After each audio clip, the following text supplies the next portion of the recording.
Tehran তেল আবিবের যুদ্ধের উত্তাপ ছড়িয়ে পড়ছে চারপাশে।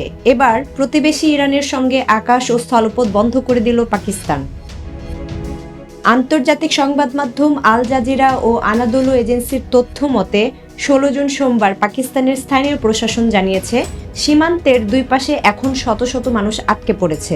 বিশেষ করে পাকিস্তানের বেলুচিস্তান প্রদেশে তৈরি হয়েছে বিশাল সংকট।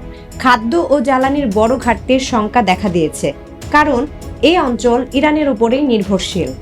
পাকিস্তান ও ইরানের মধ্যে থাকা সবচেয়ে গুরুত্বপূর্ণ সীমান্ত হল চাঘি জেলার তাফতান ও গোয়াদর জেলার গাবত রিমদান সীমান্ত।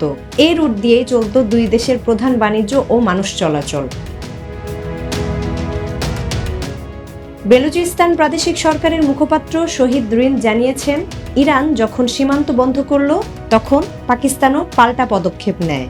ফলে এখন একযোগে স্থগিত হয়েছে সব বাণিজ্য কার্যক্রম ও যাত্রী চলাচল। তিনি আরও বলেন, ইরান থেকে ফিরে আসতে চাওয়া পাকিস্তানিদের সীমিত আকারে অনুমতি দেয়া হবে, তবে নতুন করে কাউকে ঢুকতে দেওয়া হবে না। প্রথম দফায় তাফতান সীমান্ত দিয়ে ফিরবে আটকে থাকা পাকিস্তানিরা। স্থানীয় বাসিন্দাদের মতে, বেলুচিস্তানের বাজারগুলোতে ইতিমধ্যে জ্বালানি সংকট শুরু হয়েছে। একদিকে যুদ্ধ, অন্যদিকে সীমান্ত বন্ধ। এ দুই চাপে সাধারণ মানুষ দিশেহারা। এই অবস্থায় বিশেষজ্ঞরা বলছেন, শুধু যুদ্ধক্ষেত্রেই নয়, এর অভিঘাত চারপাশের দেশগুলোতেও দ্রুত ছড়িয়ে পড়ছে। সীমান্ত বন্ধের ফলে মানবিক সংকট আরও ঘনীভূত হতে পারে। অর্পিতা, প্রজন্ম 24।